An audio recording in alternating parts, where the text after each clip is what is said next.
Yun guys, at tuloy na ulit ang ating mission dito sa Oriental Mindoro. No? So yun nga, meron ulit akong bagong ipapagawa. So yung bahay ni Tatay Eddie. Diba last time naman na-vlog ko na rin na papagawa nga natin yung sira-sira niyang bahay. Kasi nakaraan ay halos matanggal na yung pinakandingding. So dito tayo ngayon sa bilihan ng mga materyales para bumili ng mga plain sheet. Yan.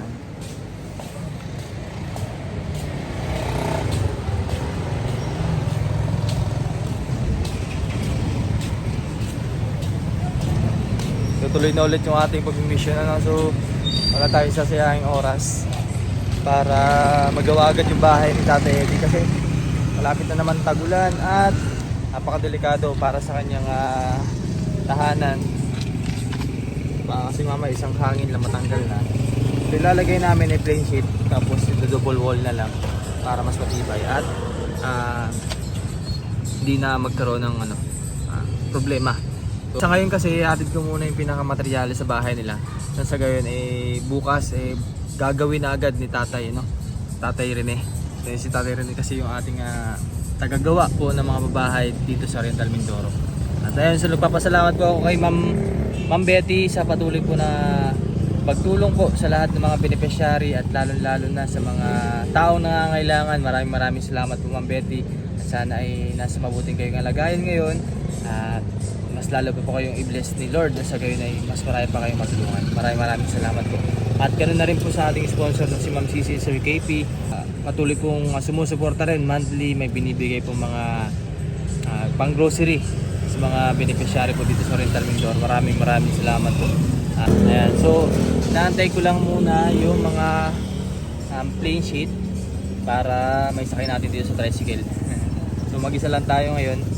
Okay lang naman kasi yung gagawin lang naman, ikakarga yung mga materyales dito tapos ibababa ko dun sa bahay ni Tatay Eddie.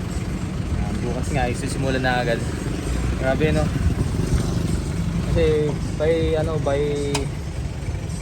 23 ay babalik ulit tayo sa Davao at sumama sa mission po ng PB team. So ganun lang siguro kaya sa mga nagtatanong kung bakit ako umuwi dito sa Mindoro. Ito po yung reason. Pag tuloy-tuloy pa rin po yung pag-vlog ko dito at hindi ko pwedeng iwan, no? Kasi may nasimulan na rin tayo dito kahit paano po may pundasyon. So ganun lang po, tuloy-tuloy lang sa pagtulong para sa mga babae natin na nangangailangan. Para ba mas marami po matulungan ng PB team, ang Pugong Guerrero team. Kaya tuloy-tuloy lang at hindi po pwede tayong mag-stay doon. Kasi alam niyo naman, mayroon tayong mga responsibilidad na naiwan din dito sa Oriental Mindoro. Yung mga beneficiary natin na pupuntahan. At yung isa pa, yung may mga sponsor din tayo na sumusuporta rin sa atin. At talagang napakalaki ng utang na loob ko doon sa mga tao sumuporta sa akin simula noon hanggang ngayon.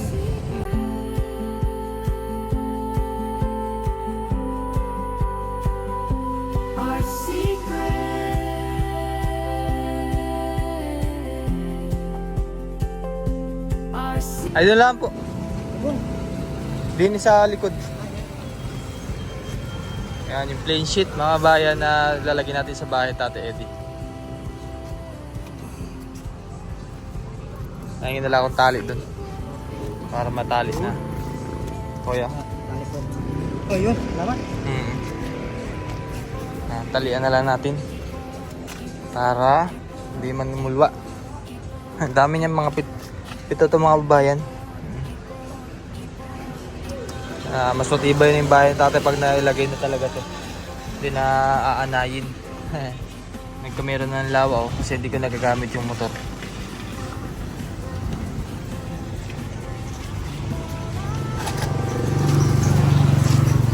Papatalian natin.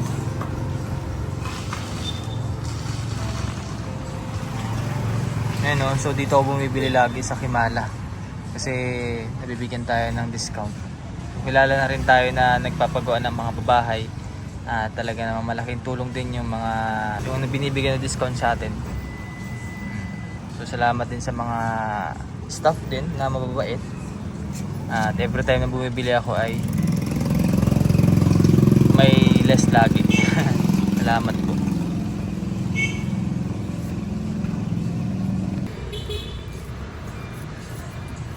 goods na. Hindi na malalaglag kuya. Ay, hindi na. Ayun, salamat po. Ayan, si Tatay Eddie. Hindi tayo rinig yan. Yung bahay niya, mababayan yan.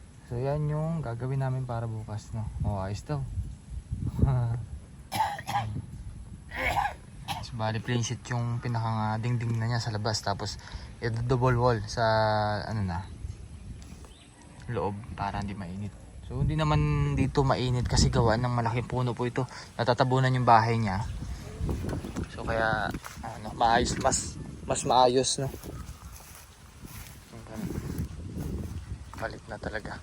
Atay, kamusta? Ayos naman. Ay, nasinat. Nalagnat. Nilagamot tayo wala mangyari. Wala, nalagnat pala si tatay.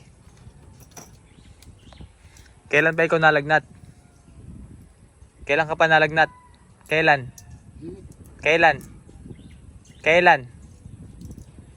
Nice. Di muna ako malapit sa'yo ha. May baby ako eh. Tay, dito muna ako. Hindi na ako mapasok sa loob. Dito muna ako.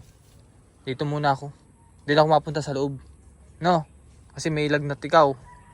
Baka mamay mahawaan ko si Adira. Pagkari sila sa sindikal.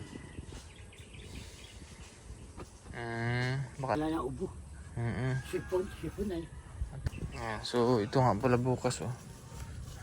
Try namin. Tanggal naman siguro. Dikit pa naman siguro dyan yung pinsit. Alagay. Agawin yung bahay mo bukas. Ay, pagkabukas. Dito. Mapunta kami dito umaga. Maga ay lalo pag maga. Paano yun? Sirain namin to. Ay, di kayo para na kayo. At tanggalin namin. Kami nang bahala. Ako na lang natin tingin. Hindi, kami na bukas. Ay, wala eh. Ay, wala tao. Paano yun? Kami nga tanggalin namin yung gamit. Ay, di na. Okay.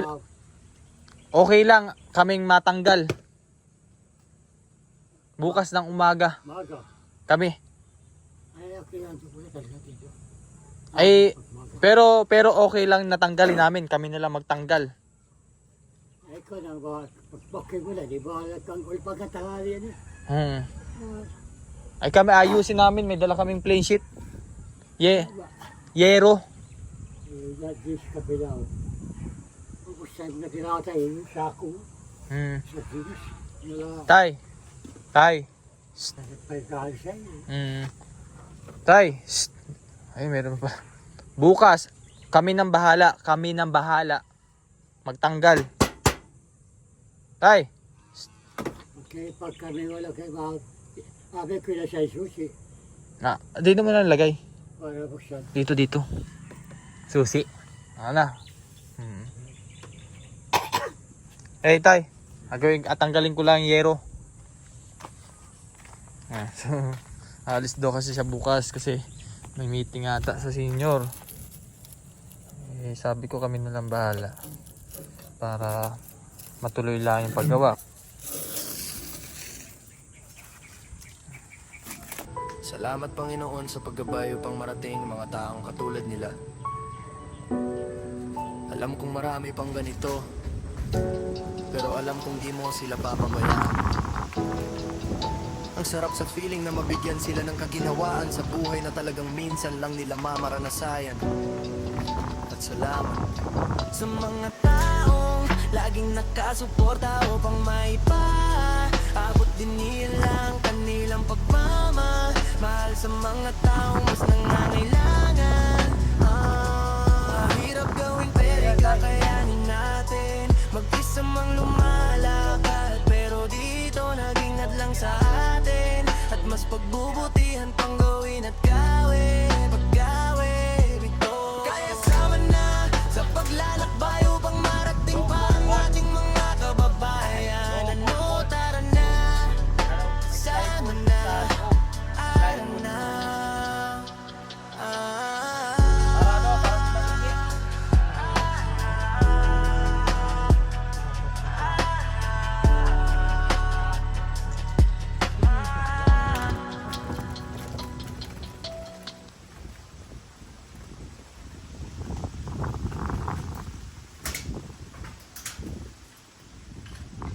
Wala na. Pako talaga.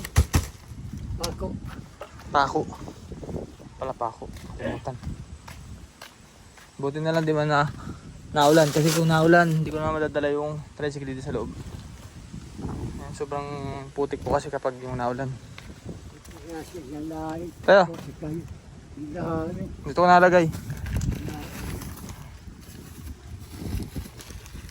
Dito ko na ako ay pako.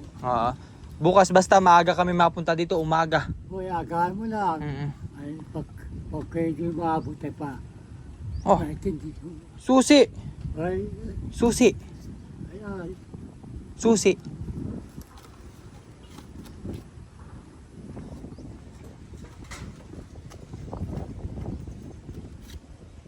Saan nalagay? Hindi. Saan mo alagay yung susi? Ay, di man. Saan nalagay yung susi? Dito? Saan mo atago? Saan mo atago yung susi? Susi, basa ko. Saan mo atago? Tago. Diba hindi nagkakaintindihan? Tatay, tago. Tago. Na. Tay, Wala man. wag mo na lang isusi. Wag na isusi. Wag na. Hindi ko nakakasusi. Oo. Agawin naman. Wala. Ayan, ganyan lang. Ganyan lang. Masakit, wala. Oo, oo. Matuloy na ako. Matuloy na. Ano? Wala ay papalat pa rin sa kita. So yun nga po mga babayan, no? Bukas na namin gagawin yung bahay ni Tatay Ed. Hindi na rin ako makapasok sa loob kasi nilalagnat siya, delikado daw, baka makahawa pa ako sa pamilya ko din. So bukas ay may meeting daw siya, so bahala na lamang, kami na lang bahala magtanggal nung pinakang plywood niya. Maraming salamat po. Shoutout din sa lahat ng PB team. Mag-ingat kayo sa mission nyo. To this Ren Vlogs. Bye bye. At salamat sa mga taong laging nakasuporta upang maipaabot din nila ang kanilang pagmamahal sa mga taong mas nangangailangan.